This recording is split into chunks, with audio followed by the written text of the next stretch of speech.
সুস্বাদু গমের খিচুড়ি। আর এই খিচুড়িটা কীভাবে রান্না করলাম আপনাদের সাথে ফুল ভিডিওটা শেয়ার করব, না টেনে দেখতে থাকুন। চলুন দেখি কী করে রান্নাটা করলাম।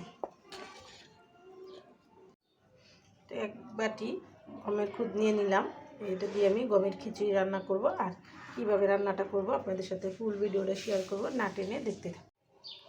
খিচুড়ির জন্য আমি এখানে নিয়েছি একটা টমেটো, একটা আলু, 2টা পেঁয়াজ, কাঁচামরিচ, লবণ, হলুদ, আদা রসুন বাটা। তো আমি কিভাবে রান্না করব সম্পূর্ণটা আপনাদের সাথে শেয়ার করব, আপনারা না টেনে দেখতে থাকুন।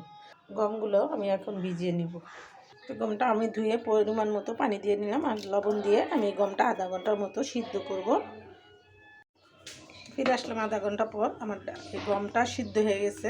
আমি এটার সাথে কিছুটা পোলার চালের খুদ অ্যাড করব। এখানে নিয়েছি পোলার চালের খুদ, সেটাই আমি দিয়ে দিব।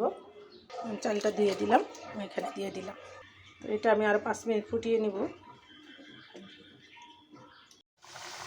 আমার এখানে খিচুড়িটা সিদ্ধ হয়ে গেছে। আমি এখন মশলাটাও কষিয়ে নিতেছি।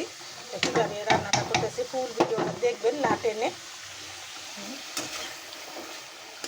এখন দিয়ে দিব টমেটোটা, দিয়ে দিব কাঁচামরিচ,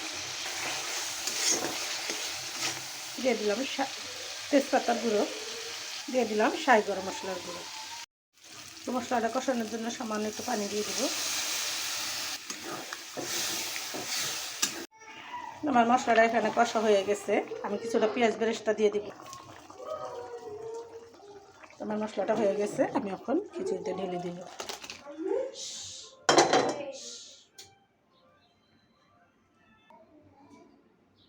তো আমার খিচুড়িতে কী কী মশলা দিলাম, কিভাবে দিলাম সম্পূর্ণটা আপনাদের সাথে শেয়ার করলাম। আপনারা আমার ভিডিওটা না টেনে দেখবেন আর এরকম রান্না করে খাবেন।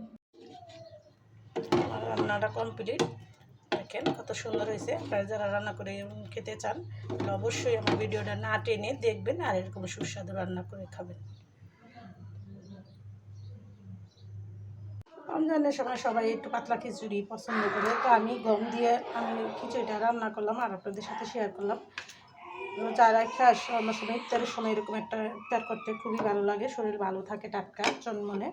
তো আপনারাও এরকম করে রান্না করে খাবেন আর নতুন নতুন ভিডিও আমার কাছ থেকে পাবেন। দিয়ে দিলাম একটু পেঁয়াজ বেরেস্তা, তো হয়ে গেল। দেখেন বাজারের কিনা হালিমের থেকে অনেক সুন্দর বেটার হয়েছে। তো আপনারা যারা এরকম গম দিয়ে খিচুড়ি রান্না করে খেতে চান অবশ্যই আমার ভিডিওটা দেখবেন, না টেনে। তা ভিডিওটা বড় না করে এখানে রেখে দিই।